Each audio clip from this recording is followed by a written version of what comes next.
TravelWise with Phil Blizzard. News, views and interviews. Hello, I'm Phil Blizzard with TravelWise, and we're out and about with the summer season, coming to you with the podcast from different locations. On this occasion, it's Spain. It's Madrid, the capital of the country. And I was there last year for, what was a very interesting conference of hoteliers, CEOs, in fact, from across the world, all members of the Global Hotel Alliance, and I say from across the world, from Asia right through to Hawaii, and a lot from Europe, of course.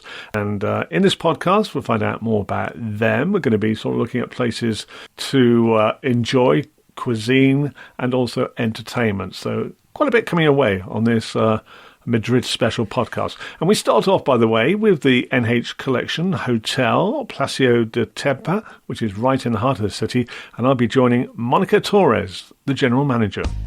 TravelWise with Phil Blizzard. News, views and interviews. Ole, welcome to Madrid. My base for the next few days is right in the heart of Madrid. I'm staying at a collection hotel within the NH Group. It's the Palacio de Tepa, which is a very historic building. We'll find out more about that in a moment. So I'm joined now by the General Manager, Monica Torres. So thank you for joining me. Thank you very much to you. Thank you. So we're going to find out a fair bit about the hotel, the location and what to do and where to go here in Madrid. So Monica, this hotel, as I said, is very historical. It was a former palace, wasn't it? Yeah, it's a 19th century palace. It was built by Juan de Villanueva, who was the royal architect of that time. Actually, the Plaza Mayor and Museo del Prado are made by him. So, as you said before, we are located in the heart of Madrid. The location is perfect if you want to discover the royal palace, the museums, or whatever. We are very, very close to all of them. Yeah, this is known as what, the San Sebastian II district, is that correct? Yeah, it's Barrio de las Letras district, the street de San Sebastian II. Could you say that again? Barrio de las Letras, it's Barrio de las Letras quarter. Well, just out at the front of the hotel there's a small square, around the corner a bigger square, we'll talk about that in a moment. But being you're in the collection group within NH Hotels, yeah. So what does that mean? Collection means that we are all located in very good best places in the main cities of Spain, and also as our location is fantastic, and the other locations of collection, they are always the best ones in the cities. So I mean, we got location, we got historical buildings, and we got the best service possible. Okay, so that's the location, that's the reason why you're a collection hotel. It's a very interesting building, having just arrived and walking around and seeing a little bit of it. You can tell the architectural style, there's a lot of heritage behind it. Yeah. And I think you've won awards for the way it's been renovated. Yeah, we have been renovated, and years ago it was very hard because also we find ruins. I don't know if you have seen it, but we can show you. Okay. Yeah, we have ruins for 16th century, wow. And we have ruins also for 18th century, so that make the hotel very interesting also. Okay, great stuff. So I'm looking forward to going out to explore the streets, lots of little streets coming up in the car from the airport as we approach the hotel. I could see restaurants, all sorts of cuisines from, I saw one for Argentina, I saw some Vietnamese restaurants, so almost an A to Z of food from different countries. Yeah, we have international food. Now I'm just wondering about timings. I mean, it's fairly quiet because it's afternoon, but I guess at night it's going to be very, very busy in the squares and courtyards. What's the typical timings for people when they go out? Yeah, you know, Spanish people, in Spain in general, we have a little bit different times if you compare with other countries.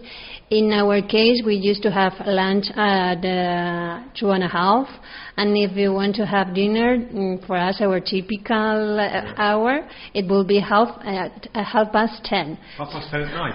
Yeah. Wow. So, eating very late at night, okay. So going through to what time would the restaurants be open and the bars? Yeah, until 1 o'clock in the morning. So actually we have also, after the dinner, we used to talk a lot We call very good, very good.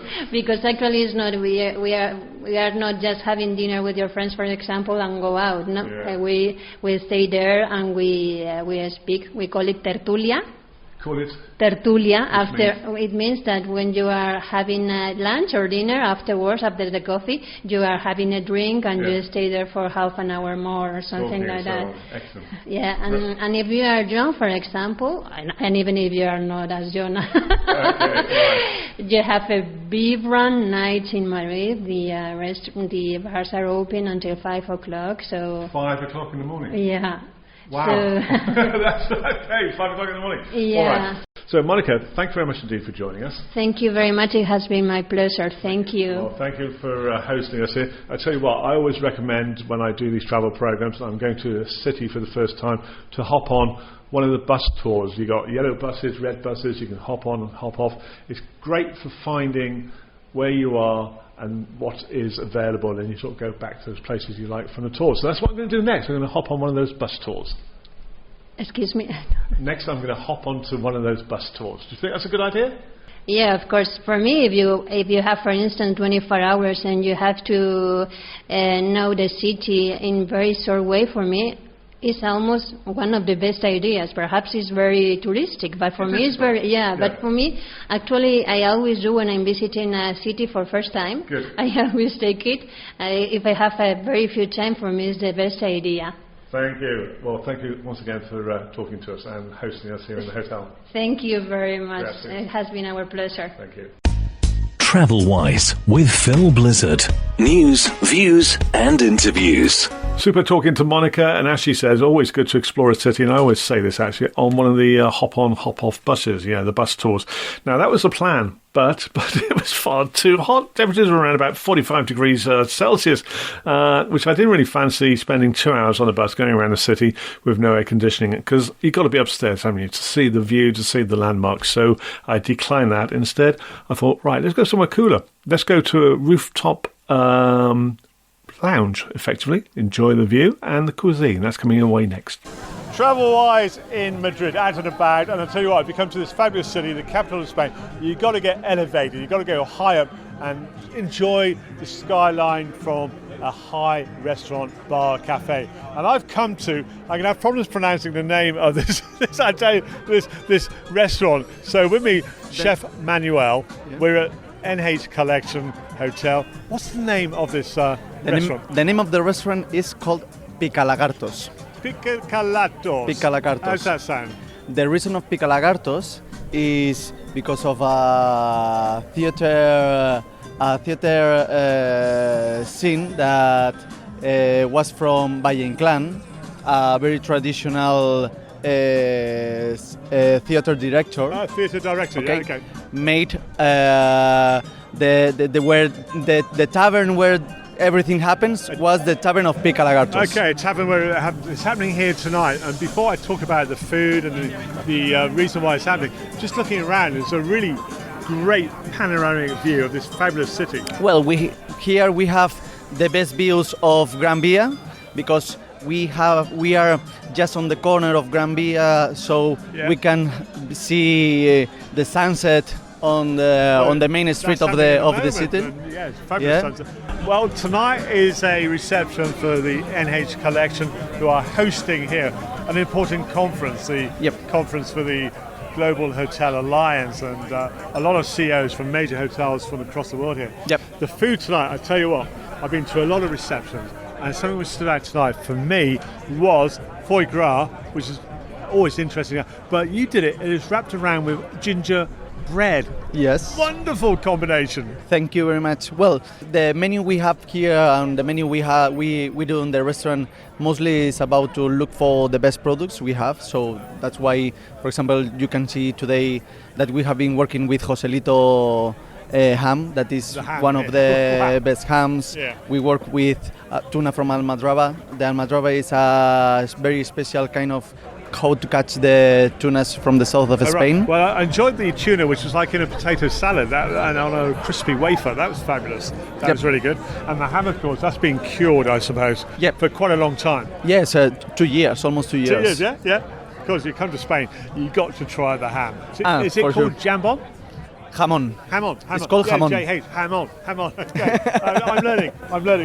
So I've just arrived here in Madrid last night, in fact, and had a great walk around the city this morning. So before we finish up, a little bit about you. I mean, your career as a chef, you've been to quite a few cities. Tell us about that. Well, I'm original from the north of Spain, from Asturias, but I grew up in the Basque Country. And my main career I did here in Madrid with a Michelin star chef, Sergio Arola. But I was traveling, I had a restaurant for 5 years, almost 5 years in New York. It was called Andanada, that we got... It was called what? Andanada was called. Andanada, it means is the highest part of the bullfighting area. Oh, right, okay, all right. And we got a Michelin star on the second year. And after that, I moved to Singapore. Michelin star after 2 years? Yeah. In New York? Yeah. That's quite something, isn't it? That's a big achievement. Yes. Wow. Very well. And after that, I moved to Singapore. So you went to Singapore. What cuisine were you creating? I mean, I always cooked Spanish cuisine. I moved to Singapore to open a chain, a chain restaurants. It's in your blood. Yeah, that we Spanish cuisine's in your blood, yeah? Yes, yeah. I mean, at the end is what I did all my entire career. All right, so I'm just looking at your shirt, which has got your name on it, Manuel Berganza. Thank you very much for joining us. You're very welcome. Thank you very much. Fabulous evening for a reception here. As you said before, you got the restaurant down below. Come up here, chill out at the end of a lovely meal. And just looking around this fabulous city, what a view, the skyline. We got the so many monuments and buildings here and churches and the countryside beyond. Thank you for joining us on You're very welcome. podcast. TravelWise with Phil Blizzard.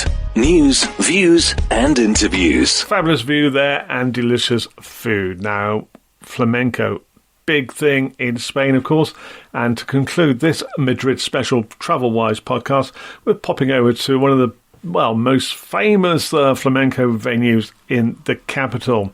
It's one which has attracted big names from the world of flamenco dancing, and also the big names from the world of entertainment, as you'll find out. Names including, members of the Beatles, for example. So, let's go over. Let's tap our feet, our toes, and enjoy some fine cuisine, fine dancing, fine music at the Corral Del La Moreria.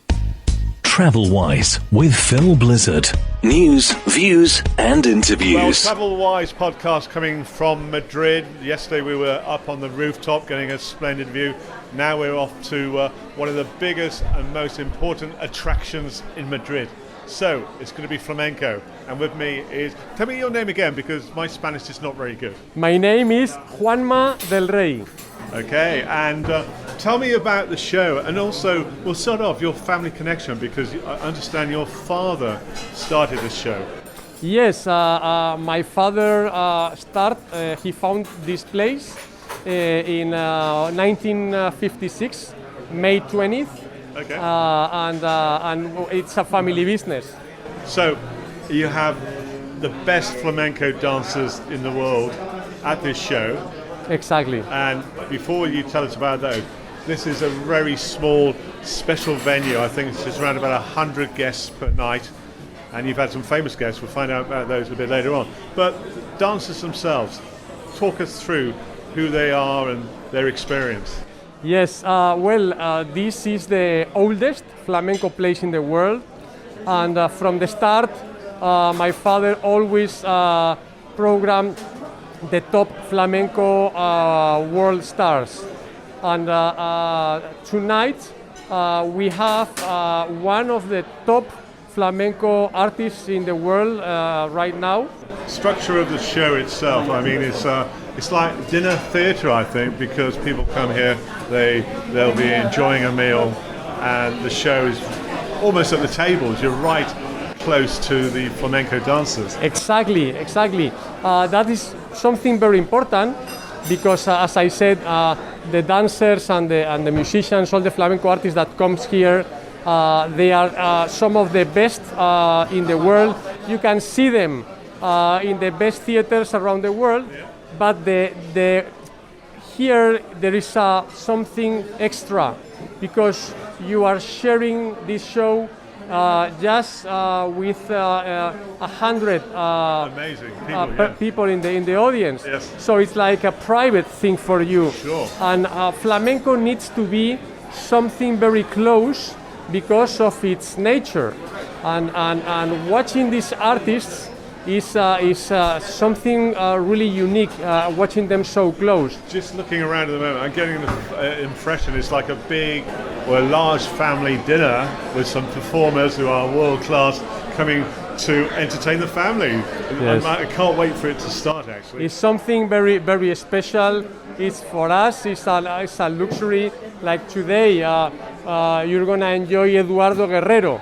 Eduardo Guerrero is easy one of the top 5 worldwide flamenco artists. And he's performing in front of around about 100 people. Amazing. Exactly. I mean, in your table, you are 6 feet away from the stage. So you close. know? Yeah. Exactly. There's a great energy here at the moment, and the show has not begun, the vibrancy. And before I go back to enjoy the cuisine and also, of course, the show, tell us about some of the guests, famous people who have come here. Is it true the Beatles have been here? Well, I mean, almost every single celebrity you can imagine from the last 66 years has been through this place.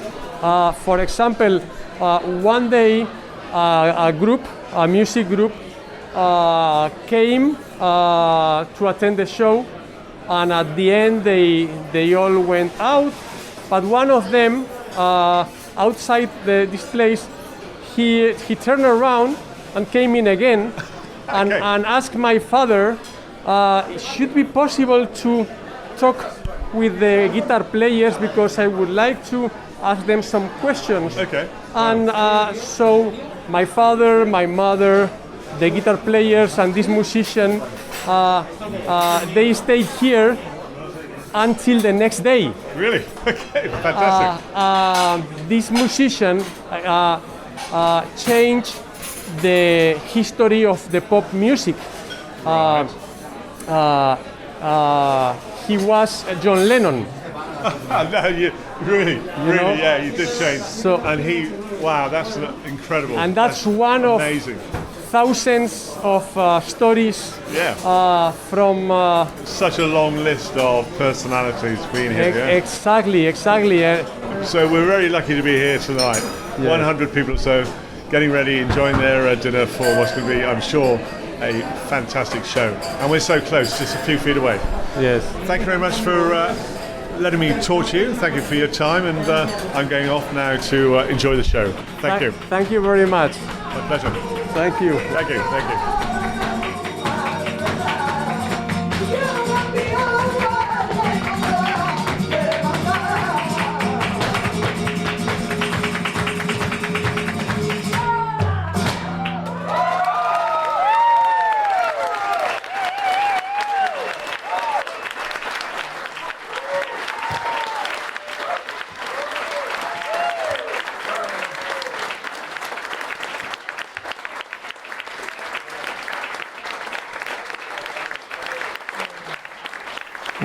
What a fabulous way to round up this podcast, a bit of flamenco music there. I'm Phil Blizzard and look forward to another destination in our summer series of TravelWise podcasts. TravelWise with Phil Blizzard. News, views and interviews. And if you would like to have a podcast production for your organisation, do get in touch with me. Drop me an email, philblizzardmedia@gmail.com. A Phil Blizzard radio production. TravelWise with Phil Blizzard. News, views and interviews.